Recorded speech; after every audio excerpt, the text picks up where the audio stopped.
bethuna apha eKomani kunzima apha eKomani. Senza i-taxi business phantsi kwe-protection fee elawulwa ngamadoda amabini aseMthatha, uMtshengele, uFuzile Mtshengele, plus noBishop Yolelo.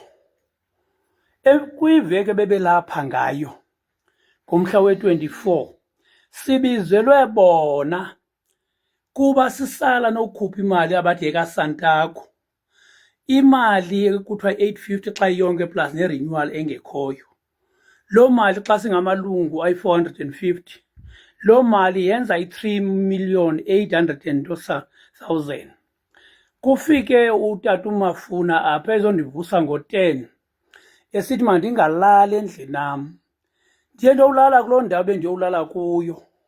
Ndimke nge-24th, xa ndibuya ngo-26 izolo, ngomhla we-26 ndibuya ndijonga indlu yam.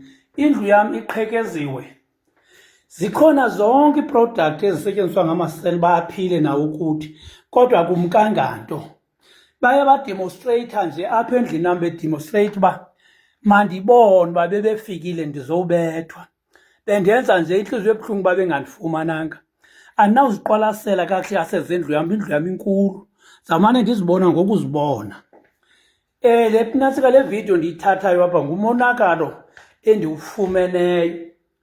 Apha ke ngoku apha esefini yam, isefu yam kuthathwe i-1,000 ibilapha esefini yathathwa. Isitshixo ndifike sincancisa apha esefini, ndiye ndayivala isefu kuba isefu ndiyiphatha mihla nezolo ukuba ndiphila apha. Ii-fingerprints ezinofumaneka apha zii-fingerprints zam uba ndiyiphatha mihla nezolo. Ndifumane loo ngxaki apha endlini nam nge-extortion fee, i-extortion esiyiphathelwe nguMaselane onguchairman plus negqiza lakho uFatman. Zange bonyulwe bonke aba bantu, ngabantu ababekwe ngabantu be-protection fee. uFuzile Mtshengele noBishop Yolelo ngaba aba basibekele intsina tsika ii-puppets ze-extortion apha eKomani. Sinaloo ngxaki apha eKomani, sifuna isisombululo nakubahlali singayenza njani le nto. Ingenele emphakathini, iyasenzakalisa, iyasilimaza. Bendizowubulawa nge-24. Ndisindiswe nguThixo, uThixo ufika ngemizuzu yokugqibela. Yindlu yam le. Ndifumane ingxaki enjalo apha endlini. Ndiqhekezelwe nangoku ndihamba nomntu womthetho. Ndihamba nomntu womthetho apha uzowubonakalisa. Ubonakalisa imeko ebendikuyo.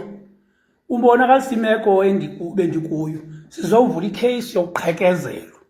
Ndifumene loo ngxaki namhlanje endlini yam. Umthetho mawusincedise. Uprison makakasichazele kwenzeka njani ibhantinti libe ne-voice note elilawula abantu ngayo, liphinde nemali yombutho ingene ebhantintini. Umthetho mawukusebenze. Siyacela bahlali kuni.